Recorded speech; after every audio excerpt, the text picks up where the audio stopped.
Hello and welcome to the Intel Brief. Today is Thursday, 27 November. I'm your host Daniel, and today we're going to talk about 2 US National Guard members have been shot and killed in Washington, D.C. Guinea-Bissau army officers say they have seized power and arrested the president, and EU lawmakers are backing a plan for social media age rules. So firstly, 2 West Virginia National Guard soldiers were shot on Wednesday near the White House in Washington, D.C. FBI Director Kish Patel told reporters at the scene that the 2 victims were in a critical condition. Just a note on that, I believe they have now both passed away, sadly. Washington, D.C. mayor told press conference that West Virginia National Guard soldiers were shot in a targeted attack that appeared to be an ambush against the troops.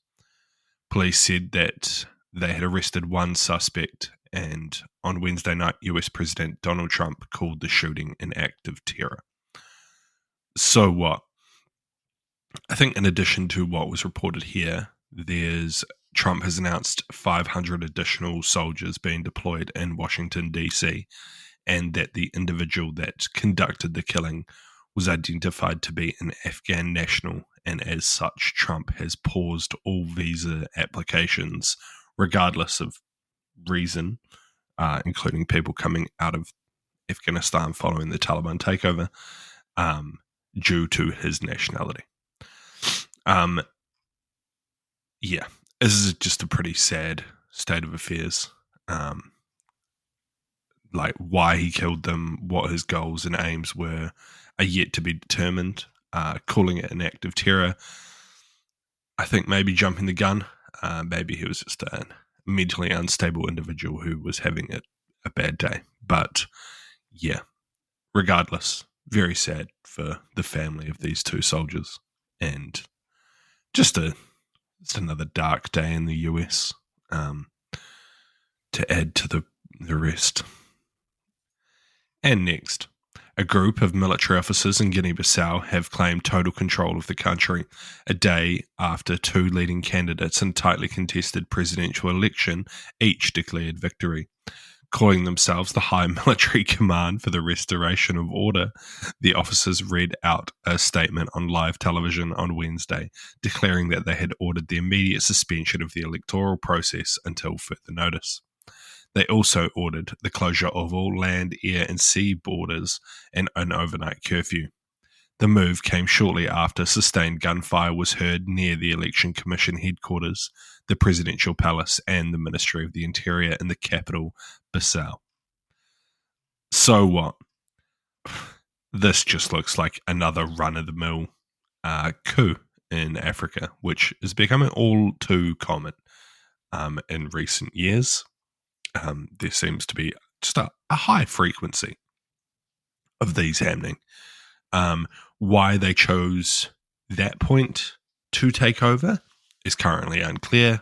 Maybe they thought the election was rigged and that they didn't like the results, or maybe they were trying to rig the election and the results weren't coming out the way they thought they were going to, so they just took over. But yeah, in the past, I would have said that, there would be significant flow-on effects because of this, but just due to the frequency of these happening and the requirement for the Western world to just continue to deal with these dictators, I don't think it will. There could be it's likely there'll be a few months of cooled relations between the countries, between Western powers and Guinea-Bissau, if I don't know what kind of trade there is, or etc. But that will kind of be put on the back burners for the next few months. And then it's likely that the relationship will just go back to normal and just have to deal with this dictator.